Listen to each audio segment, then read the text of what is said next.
বিষয় থাকে তাহলে সেই জায়গায় সেই কাজই করা উচিত। আর যদি যে কাজটি আপনি ভাবছেন এটা ঠিক কিন্তু অন্যরা ভাবছে এটা ঠিক নয়, অথচ আপনি সেই কাজটি করিয়ে নেবার জন্য কৌশল নিজে তৈরি করছেন, এই দ্বিচারিতা যদি থাকে তাহলে কিন্তু সত্যিকারের কথা বলতে সমাজকে সামনের দিকে এগিয়ে নিয়ে যাওয়া অত্যন্ত কঠিন দুর্ভোগ কাজ।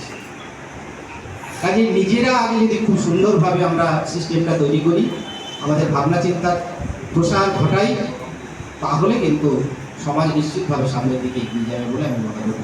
যাই হোক, অভাগিনী অভয়া অকালে ঝরে গিয়ে উপাধি পেলে তিলোত্তমা, আর জি করে নিষ্পাপ দেহটাকে ছিঁড়ে ছিঁড়ে কুড়ে কুড়ে খেলা মনুষ্যরূপী জানোয়ারের দল। ধিক্কার জানাই আমরা দেশের শিক্ষক ছাত্র দল। তোমার আকুতি মিনতি আর্তনাদ শব্দরোধী পক্ষ থেকে বিস্তারিত দিক দিগন্তে দশের সীমা দেশের সীমা অতিক্রম করে বিশ্বের প্রান্তে। সাবধান সাবধান সাবধান ওরে রক্তচোষার দল। তুমি নির্ভয়া, তুমি অভয়া, জাগ্রত করিলে গ্রামে গ্রামান্তরে নগরে নগরে নারীদের রাত দখলে। রচিত হলো ইতিহাসের কলঙ্কিত অধ্যায় চিকিৎসক ছাত্র আন্দোলনে, আরজি করে তোমারই রক্তে রাঙানো দিনে।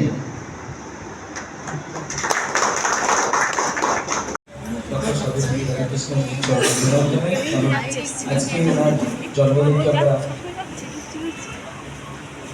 যথাযোগ্য মর্যাদার সহিত পালন করছি। প্রতি বছরের ন্যায় এই বছর আমরা এই প্রোগ্রামের আয়োজন রেখেছি।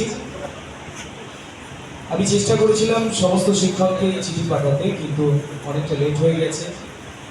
লেট হওয়ার কারণে সবার কাছে হয়তো চিঠি গিয়ে পৌঁছায়নি, বা অনেকে চিঠি পেয়েছে অনেকে আসতে পারেনি, কারণ সমস্ত স্কুলেই অনুষ্ঠান চলছে। আমার যেটা জানা আছে প্রায় সমস্ত স্কুলেই কোনো না কোনো অনুষ্ঠান চলছে, সেই অনুষ্ঠানের সাথে শিক্ষকরা যুক্ত হয়ে গেছেন।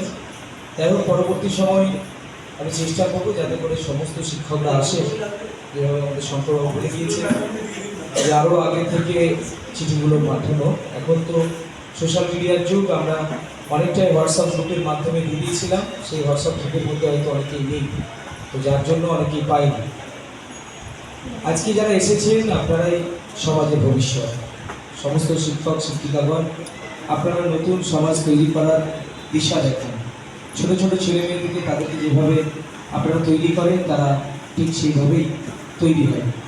সকল শিক্ষক শিক্ষিকাগণ এখানে যারা বক্তব্য রেখেছেন সকলেই এই বিষয়ের উপরেই জোর দিয়েছেন যে আমরা আগামী দিনে সুন্দর সমাজ তৈরি করব, আর আমরা সকল শিক্ষক শিক্ষিকাকে সহযোগিতা করবো। আমরা আমাদের পলিটিক্যাল দিক থেকে আমরা চেষ্টা করব, বিশেষ করে আমি চেষ্টা করব, আমার পুরো টিম চেষ্টা করবে আপনাদেরকে সম্পূর্ণরূপে সহযোগিতা করার।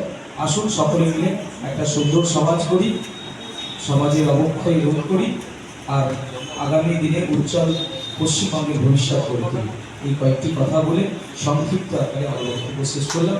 সকলে ভালো থাকুন।